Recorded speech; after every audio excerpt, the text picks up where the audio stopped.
Olá, meninas e meninos! Que legal, mais uma dica para vocês.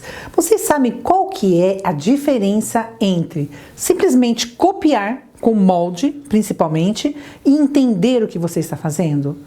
Quando você entende, quando você sabe projetar, entender é exatamente você saber como você faz um projeto. Você entender como você chegou naquele bloco, você chegou naquela medida, você chegou na elaboração daquele projeto.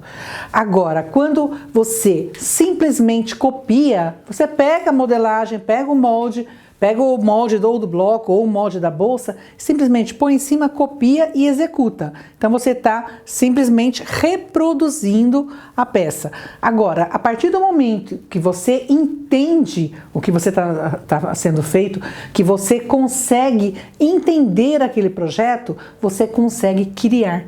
E isso é muito legal. Isso eu tenho visto, tenho percebido com as minhas alunas do Fundamentos, com as minhas alunas daqui da loja física, das minhas alunas que fizeram muito tempo aula comigo. Hoje elas vão em dentista, elas vão em museu.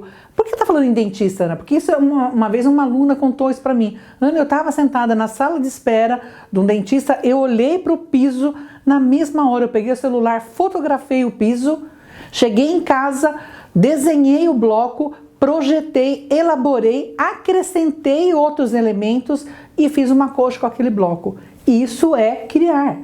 Isso é você trabalhar em cima de um projeto que você está entendendo o que você está fazendo. Quando eu digo reproduzir, você já pega um projeto pronto, você segue exatamente aquelas medidas. Não estou falando que existe o certo e existe o errado. Ambas as maneiras eu acredito que sejam bem interessantes, porque você usa também como, quando você pega uma revista, um livro, você usa isso como inspiração. Mas procure também começar a entender o que você está fazendo e a criar com a sua cara, que tem a sua personalidade, tanto nas cores quanto nos projetos. Então, eu falo que isso é identidade.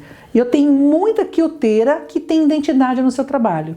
E a gente consegue identificar. Eu consigo identificar. Se o estande não tiver, por exemplo, nome, e eu passar pelo estande, eu consigo identificar de quem é aquele estande. Porque são os estandes que têm personalidade. Agora, aquele estande que fica somente, ou aquela artesão, aquela quilter, que fica somente copiando e replicando, ele fica um pouco sem personalidade. O interessante é que você cria a sua personalidade, tanto nas cores quanto nos projetos. E para isso a gente tem que estudar, né, meninas? A gente tem que ter livro, tem que ter biblioteca, a gente tem que investir na gente. Então, veja muito livro de patchwork, veja muito trabalho de patchwork, se inspire, mas estude também. Estude que vale a pena, entenda o porquê que você está fazendo aquilo e como faz aquilo. E como modifica aquele projeto. Isso é o mais interessante. A partir do momento que você entender isso, você abriu asas, você vai fazer o que você quiser e você vai encontrar principalmente a sua linha de trabalho. Por exemplo, a minha linha de trabalho, o meu trabalho, ele é muito inserido dentro das formas geométricas. Principalmente porque eu sou professora de desenho geométrico.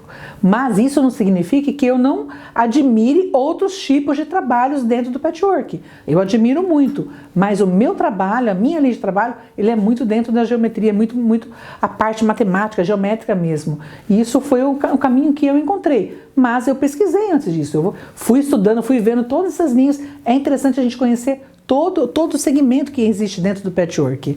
Então, meninas, a dica de hoje é: invista em você, faça uma boa biblioteca, estude, pesquise, e eu vou falar uma coisa, eternamente. Segue o exemplo do seu Walter lá, 90 anos, tá estudando, tá curtindo a vida e tá aproveitando. Beijinhos, até a nossa próxima dica.